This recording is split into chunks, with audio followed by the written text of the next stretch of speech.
ലോകത്തിൽ എവിടെയെങ്കിലും ഒരു യുദ്ധം വരാൻ നോക്കിയിരിക്കും, അല്ലെങ്കിൽ ഒരു കലഹം വരാൻ നോക്കിയിരിക്കും കാനഡ എന്ന് പറയുന്ന ആ രാജ്യത്തിന്റെ വിശാലമായിട്ടുള്ള മനസ്സ് കാണിക്കാൻ.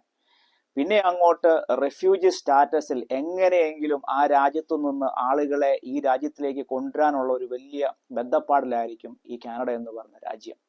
നല്ല കാര്യമല്ലേ അല്ലെ? മറ്റുള്ള ആൾക്കാരെ സഹായിക്കുക എന്ന് പറയുന്നത് എപ്പോഴും നല്ല കാര്യം തന്നെയാണ്.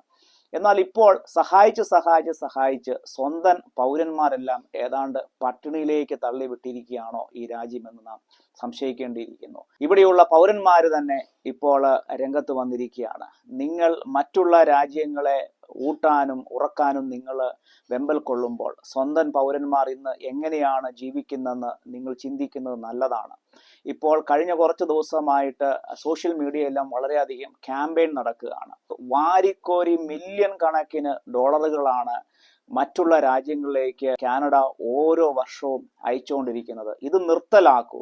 ഇവിടെയുള്ള പൗരന്മാർക്ക് ജീവിക്കാനായിട്ട് കഴിയുന്നില്ല. ഇവിടെയുള്ള പൗരന്മാർക്ക് താമസിക്കാൻ റെന്റ് കൊടുക്കാൻ പോലും അവരെ കൊണ്ട് കഴിയുന്നില്ല. ഹോംലെസ് ആയിട്ടുള്ള ആളുകൾ ഇവിടെ വർദ്ധിക്കുകയാണ്. പ്രത്യേകിച്ച് നിങ്ങൾക്കറിയാം, ഒണ്ടാരിയോ, ടൊറന്റോ പോലുള്ള സ്ഥലങ്ങളിൽ ഈ റെഫ്യൂജികളായിട്ടുള്ള ഓരോ രാജ്യങ്ങളിൽ നിന്ന് ആളുകളെ കൊണ്ടുവരുമ്പോൾ വാസ്തവത്തിൽ അതിനുള്ള സോഴ്സ് ഉണ്ടോ, അവരെ പാർപ്പിക്കാനായിട്ട് വീടുകളുണ്ടോ, ഇതൊന്നും ഇവർ നോക്കുന്ന പോലും ഇല്ല. അത് നിമിത്തം ഇന്ന് ഹോംലെസ് ആയിട്ടുള്ള ആളുകളുടെ എണ്ണം വർദ്ധിക്കുകയാണ്. നൂറുകണക്കിന് ആളുകളാണ്. ഇത്രയും പ്രോസ്പെറസ് ആയ ഒരു രാജ്യമാണ് കാനഡ എന്ന് ലോകം അറിയുമ്പോൾ തന്നെ തെരുവോരങ്ങളിൽ താമസിക്കാൻ ഇടമില്ലാതെ കൂടാരം അടിച്ച് ഈ തണുപ്പത്ത് ഇപ്പോൾ കിടക്കേണ്ടതായിട്ടുള്ള ഗതികേട് ഇപ്പോൾ വന്നിരിക്കുന്നത്.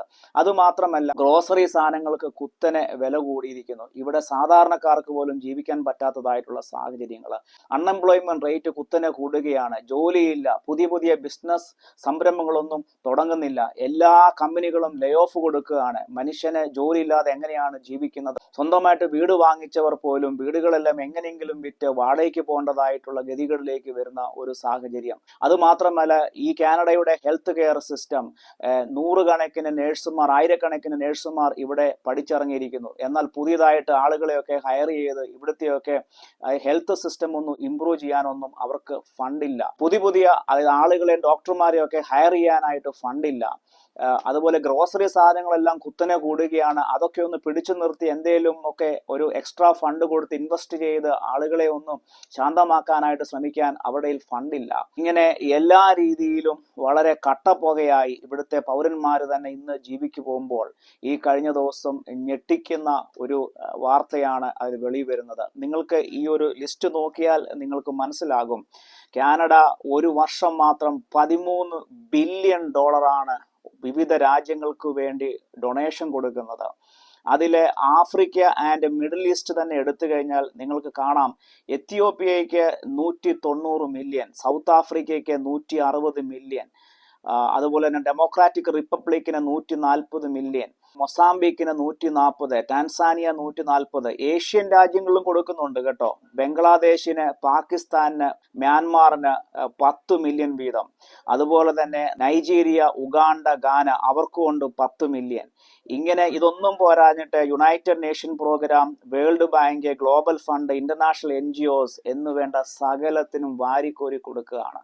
ഇവിടുത്തെ പൗരന്മാർ ഒരു നേരത്തെ ആഹാരത്തിന് ഗതിയില്ലാതെ കൈനീട്ടുമ്പോൾ, വേദനിക്കുമ്പോൾ, കഷ്ടപ്പെടുമ്പോൾ ഇപ്പോൾ പൗരന്മാർ തന്നെ ചോദിക്കുന്നു, നിങ്ങൾ എവിടേക്കാണ് ഈ പൈസയെല്ലാം അയക്കുന്നത്? ഈ കഴിഞ്ഞ കുറച്ച് ദിവസമായി സോഷ്യൽ മീഡിയയെല്ലാം വളരെയധികം ക്യാമ്പയിനാണ് നടന്നുകൊണ്ടിരിക്കുന്നത്. സ്വന്തം പൗരന്മാരെ ഊട്ടിയിട്ട് പോരെ, സ്വന്തം പൗരന്മാരുടെ ക്ഷേമം അന്വേഷിച്ചിട്ട് പോരെ മറ്റുള്ളവരെ ഊട്ടാനും ഉറക്കാനുമായിട്ട്? അതെ, ലോകത്തിന്റെ മുന്നിൽ നിങ്ങൾക്ക് പേരെടുക്കാനായിരിക്കാം, എങ്കിലും സ്വന്തം പൗരന്മാരുടെ ക്ഷേമം നിങ്ങൾ അന്വേഷിക്കൂ ആദ്യം. Make Canada first, take care Canadian first എന്നുള്ള ആ ഒരു ടാഗിലാണ് ഇപ്പോൾ ക്യാമ്പയിൻ നടക്കുന്നത്. അപ്പം നിങ്ങൾക്ക് എല്ലാവർക്കും ഈ ഒരു അപ്ഡേറ്റ് ഇഷ്ടപ്പെട്ടെന്ന് വിചാരിക്കുന്നു. പുതിയൊരു വീഡിയോയുമായി, പുതിയൊരു അപ്ഡേറ്റുമായി വീണ്ടും കാണാം. ഐ എം സൈനോട് റെക്സി ജോയ്. ബൈ.